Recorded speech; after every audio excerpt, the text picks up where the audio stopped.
How is it that music can evoke passion and so delicately hold sway over our moods and even thoughts?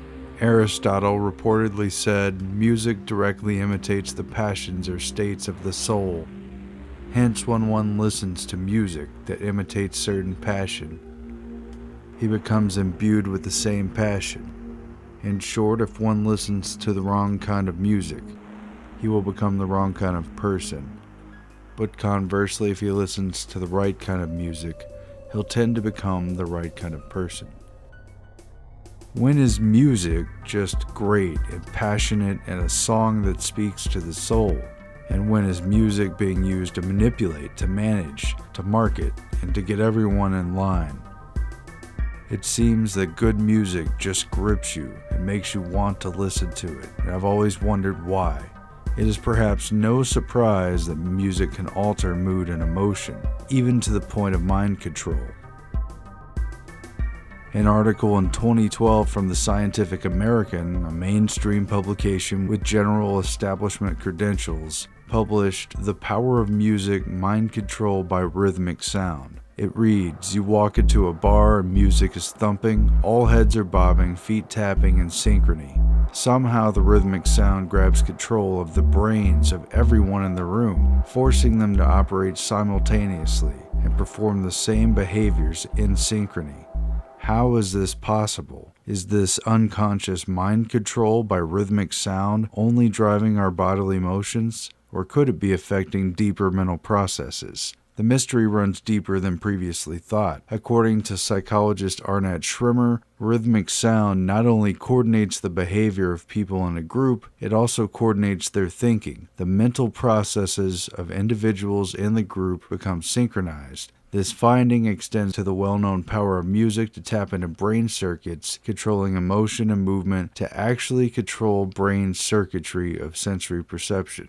And this discovery explains how drums unite tribes in ceremony, why armies march to bugle and drum in battle, why worship and ceremonies are infused with song, why speech is rhythmic, punctuated by rhythms of emphasis on particular syllables and words, and perhaps why we dance. And they described a study where they had subjects look at a monitor and they flashed images and they were supposed to call out the ones that were upside down. And while they were doing this, they had a simple 4-beat rhythm playing in the background. It was syncopated and skipped the 4th beat of every measure. And what they found was that the subjects much more quickly identified this inverted image when it was shown in the missing drum beat of the 4-beat rhythm.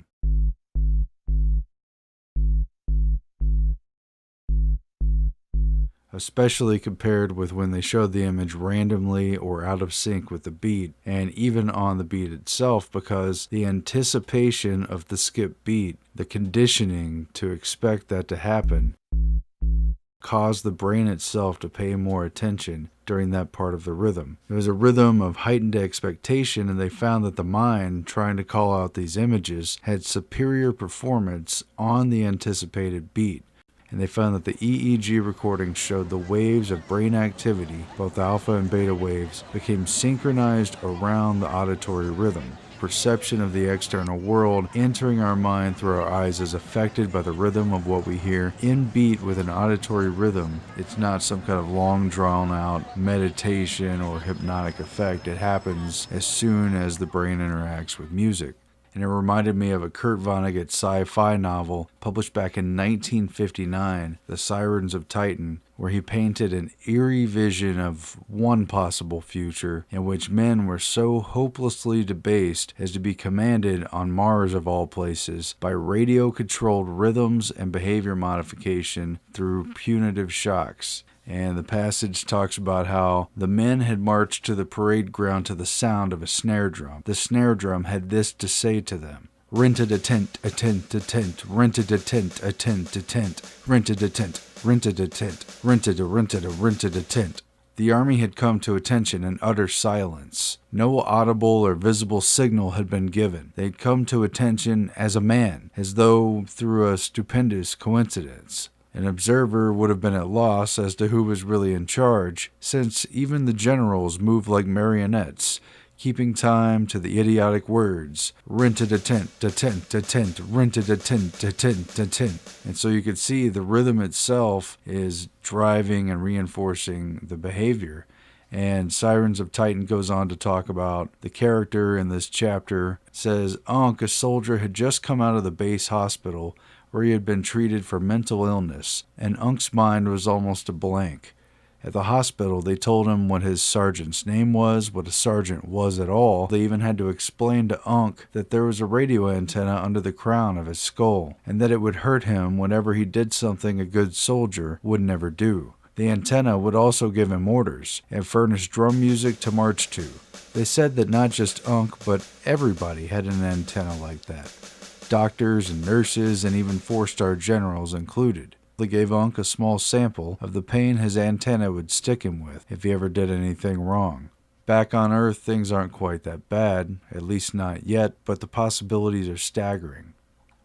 A separate article in Scientific American also explored the tonal effects of music on how we think, and this is a much more general area, but they figured out definite specific moods just from the arrangement of the music itself. It has something to do with the degree of harmony that is perceived by the brain. For example, the difference between a perfect fifth and the transition of music notes according to the Pythagorean tradition as compared with, say, a very discordant or disharmonious but sometimes more intriguing minor scale.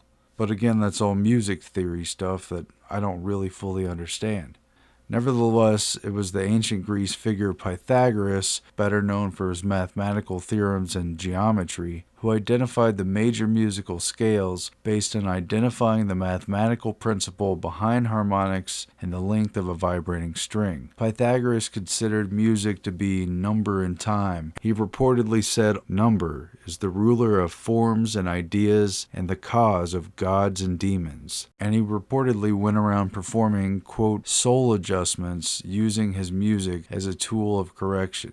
There are numerous accounts of Pythagoras using music as a tool of intervention to calm enraged swordsmen, crossed lovers ready to kill their rivals, and drunken pyromaniacs determined to burn down the homes of women who rejected their advances. In each case, a stirring Phrygian mode of music was found playing at the scene, and Pythagoras arranged to switch the music to a slow and dirge-like spondaic mode, proving the rhythm had the power to calm them, usually instantaneously.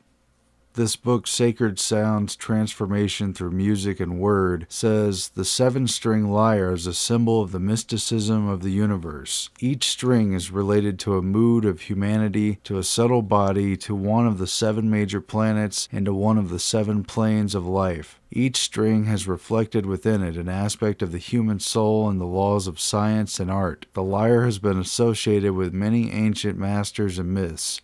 Students of Pythagoras were trained in its use. They used it on people who had illnesses, and they restored balance with these tones. In the Bible, in the Old Testament, in 1 Samuel 16, a story is told about how King David got recruited to play for King Saul, who apparently had a demon spirit in him, and he used the lyre to rid the demon. He was advised to seek out a man who's a wise player on a harp, and it shall come to pass, and then he shall play with his hand, and thou shalt be well. It says David took a harp and played with his hand, and Saul was refreshed and well, and the evil spirit departed from him. So these were sacred notes on a lyre, on a harp, and the way they were tuned and the way they were played had supernatural effects, the power to heal, to cast away demons, to please the Lord. As the Leonard Cohen song says, I've heard there was a secret chord that David played and it pleased the Lord, but you don't really care for music, do you? It goes like this: the 4th, the 5th, the minor fall, the major lift.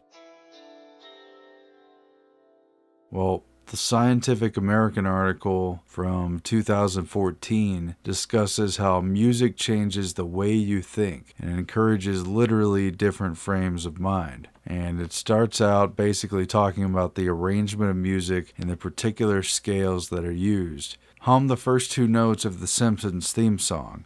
If you're not a Simpsons fan, then Maria from West Side Story will also do.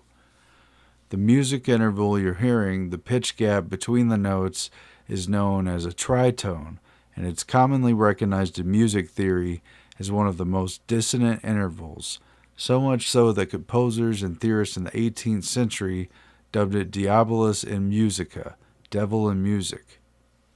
Now hum the first few notes of Twinkle Twinkle Little Star, or if you prefer something with a little more street cred, the I'm Sorry part in Outkast Miss Jackson. This is the perfect fifth. It's one of the most consonant intervals, used in myriad compositions as a vehicle of resolution and harmony. Is it possible that hearing such isolated musical components could change the way you think?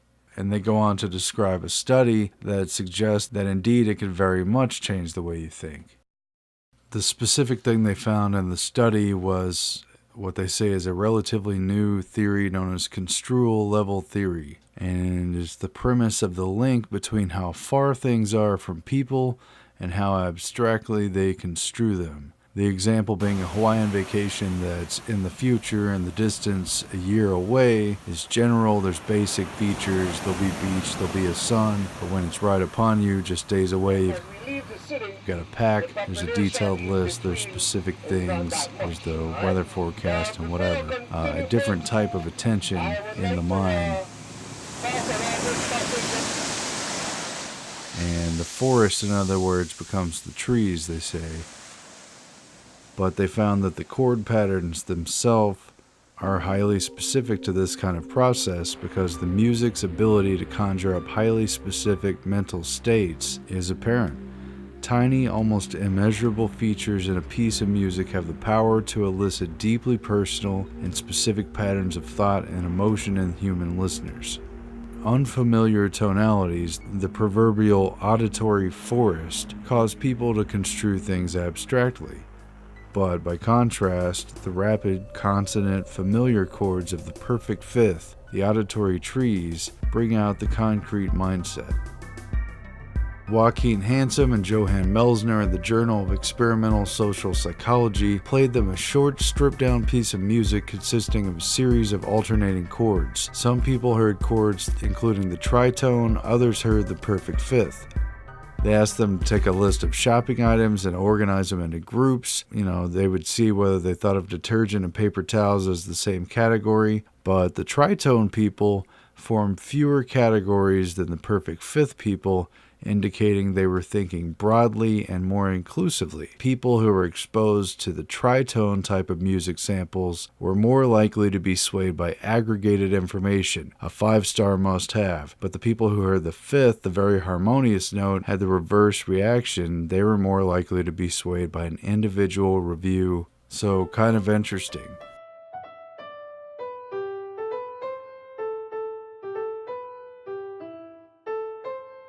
And this book, The Sacred Sounds, Transformation Through Music and Word, it has a list of responses to musical harmonies that have been figured out over the years. And a lot of these meanings are also symbolic. They've even been used ritualistically, magically, and they talk about how the perfect octave, I think basically the middle C, it has a feeling of rest. There's a union between the male and the female sides. The fifth, which is a G and a C, stimulates feelings of movement and power of new life coming forth, a specific sense of rebirth. Whereas the third, which has an E and a C, awakens compatibility and resonance, and it has a, quote, magical quality to storytelling and embellishment, whatever that means. The fourth has an F and a C, and it announces something new. It specifically hints at an entrance. It awakens feelings of being controlled. It touches at the heart and rings it, but it can make some people feel uneasy. The seventh, which has a B and a C, awakens feelings of distance and the need to resolve things. It creates anticipation and drama and the need for direction. And there's also the minor third with an E flat to a C. It specifically carries sadness and depression and a vagueness of direction, a disharmony, and so forth and so on. These modes were all worked out back in the Greece days, back with Pythagoras, and then many of them were picked up again by the church, but several of them were not used very often because either they had a taboo quality to them or they were only appropriate for very specific purposes. And so a lot of stuff ended up just coming out in the basic major and minor key.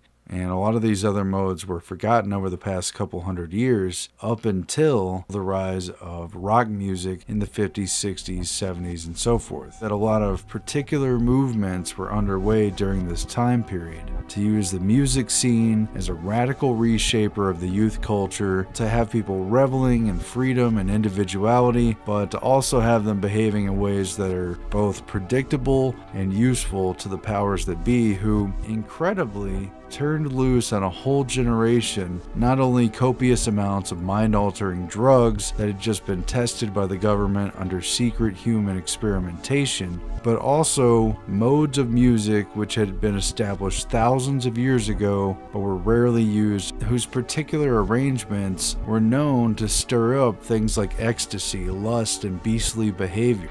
I guess the music in the background, I wasn't even conscious of the music, but I could actually hear the crowd, and it gave me a big feeling inside. You know? Anger and violence could be aroused by the music, or alternately, calmed down.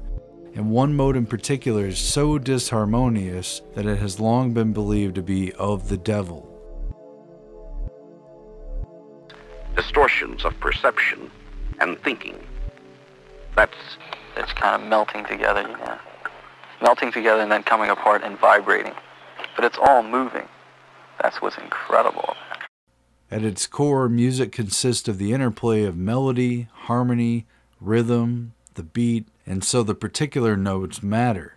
Anyway, I heard about these 7 different modes, and I did a lot of looking up until I found some information that kind of correlated each of them, and it's very interesting, the kind of musical manipulation, the kind of messages that were being sent to the youth throughout this time period when you think about a lot of the bands that were involved in using very particular types of music. And of course, after a while, it just spread everywhere, and it's not necessarily bad. It depends on how it's used. This is just the way that it is. So the first is the Lydian mode. It's a major key, major with raised fourth. And it's known for being fast, frenetic, energetic, woken, attention-getting, and perhaps a bit agitating. It's associated with morning and the rising up in the morning, as well as with the Mars magical energy. And the scale's based on all white keys, F, G, A, B, C, D, E, F. And this includes music like the Simpsons theme, the Jetsons themes, very rising and upbeat straight from the beginning. Dreams by Fleetwood Mac, Free Will by Rush, Jane Says by Jane's Addiction, Hog Heaven by Frank Zappa, Here Comes My Girl by Tom Petty, Tonight, Tonight by the Smashing Pumpkins, and plenty of other songs, just a few examples. And so this mode was only used in certain instances. What was used much more widely was the standard mode, known as Ionian, and this is the major key. It's a standard major, and it's the basic C scale. It starts with middle C, C, D, E, F, G, A, B, C. This is your basic do, re, mi, fa, sol, la, ti, do. And it has attributes of being very harmonious, of promoting health and friendship, and it's associated with the middle of the day time and the sun's magical and symbolic energy. And some of the staples of this kind of music are Ode to Joy by Beethoven, Let It Be by the Beatles, Jesus Joy of Man's Desiring, some pieces by Bach, pop songs like Brown Eyed Girl by Van Morrison, Beast of Burden by the Rolling Stones, Like a Rolling Stone by Bob Dylan, Call Me Al, Paul Simon, Free Fallin' Tom Petty, and others. So for a long time, that was the kind of music that everything was based on. But then in the explosion of counterculture, you also had these other modes coming out of the woodworks, being revived. And since they have a particular determination on behavior, emotion, attitude, you've got to ask yourself why they were brought out at a particular time and why certain bands use them a lot. A good example of that is the Mixolydian mode, which is also considered a major key, and in ancient Greek terms, this was the Dionysus mode. It was known for inducing ecstasy in listeners and associated with an afternoon Jupiter magical/symbolic energy. And this is also just on the white keys, starting with G, G, A, B, C, D, E, F, G. And this is found in songs like LA Woman by The Doors, Norwegian Wood by The Beatles, Ramblin' Man by Allman Brothers, and it's known as Jerry Garcia's signature mode. And in particular, it's found in Grateful Dead songs like Dark Star and Fire on the Mountain. It's also in more recent music, The Pixies, Here Comes Your Man, Jimi Hendrix, Third Stone from the Sun, Blind Melon, No Rain, Neil Young, Cinnamon Girl, The Toadies' Possum Kingdom, and Beatles songs Dear Prudence, Get Back, and Paperback Writer. So it's used a lot, and it's not always just one scale per song. I mean, usually there's a change up like in LA Woman where they shift out of Mixolydian mode for the kind of end of the song part with Mr. Mojo Rising, and then it goes back into that mode. So there's a shift, but when they do it, there's a particular emotion that is brought out by that.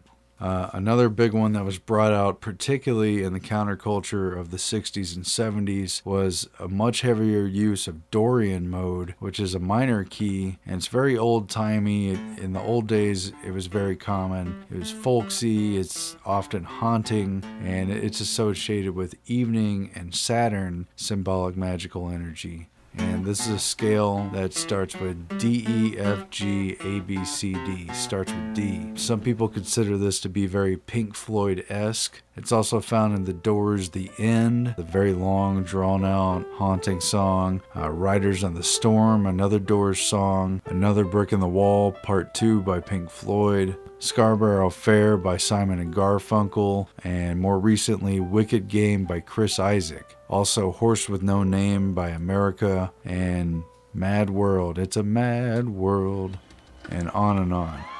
There's also Aeolian mode. It's a minor scale, very much associated with soulful, passionate appeals to the gods, to meditation, calming, soothing, healing, and every way associated with midnight and moon magic and symbolic energy. The scale starts with A, B, C, D, E, F, G, A. And this is identified in songs like Stairway to Heaven by Led Zeppelin, Achilles' Last Stand, also by Led Zeppelin, Black Magic Woman by Santana, All Along the Watchtower by Jimi Hendrix or Bob Dylan, take your pick, REM's Losing My Religion, Fleetwood Mac's Rhiannon, Metallica's Nothing Else Matters, Black Sabbath's Paranoid, Sweet Dreams, the Eurythmics, or the Marilyn Manson version, Sarah McLachlan, Building a Mystery. So the stuff is still in use. One of the more suppressed modes, again until the recent explosion of music, is Phrygian mode. This one's associated with the pre-dawn and Venus energy, and it's considered sensual and sultry. It's associated with Latin, gypsy, and flamenco sounds, and it's very sad and lamenting. It evokes lost love, and it also raises passions and sexual energy. So that's a very powerful type. It starts with E, E, F, G, A, B, C, D, E. This is found in Hallmark songs like Jefferson Airplane's White Rabbit, the Pyramid Song by Radiohead, Surfer Girl by the Beach Boys, the Doctor Who theme song, the song Hoodoo by Muse, especially the intro, Pink Floyd Set the Controls for the Heart of the Sun, Philip Glass's composition Satyagraha. Finally, there's the Locrian mode, which was pretty much banned and suppressed throughout because it's known for being very dissonant, very discordant. And the dissonant tritone, known as a diminished fifth, very much is a controversial kind of music. It's considered that it doesn't stand on its own at all. It's very rarely used in an entire piece, but when it is used, it brings about an accent of disharmony. And it's associated very much in a morning star kind of way with twilight, the time between night and day, and with Mercury, magical symbolic energy. The scale starts with a B, B, C, D, E, F, G, A, B. And in medieval times, this was the one that was thought to be of the devil, associated with witchcraft, said to be used to create portals. It's really very rarely used, but there's been a few examples. Metallica and I think Black Sabbath have brought it out just to have that kind of devilish tone to it, probably. Wherever I May Roam by Metallica, and also Enter Sandman used this very rare mode. The band Stroke put out a song called Juicy Juice. This instructor on YouTube discusses why you can never feel at home with Locrian mode. This is Locrian. There's a reason why we don't use Locrian. If you really tried to stick with Locrian, you would never feel home. It sounds very off-putting and to some even evil. At any rate, they're aware of what was figured out in the past during the time of Pythagoras and others from the pages of history, and they know that songs have been used not just for a general sense of emotion, but for very specific usages. This stuff is proving, even in modern times, to be very powerful, to have specific neural effects, and to literally aid in actual mind control. So don't take it for granted.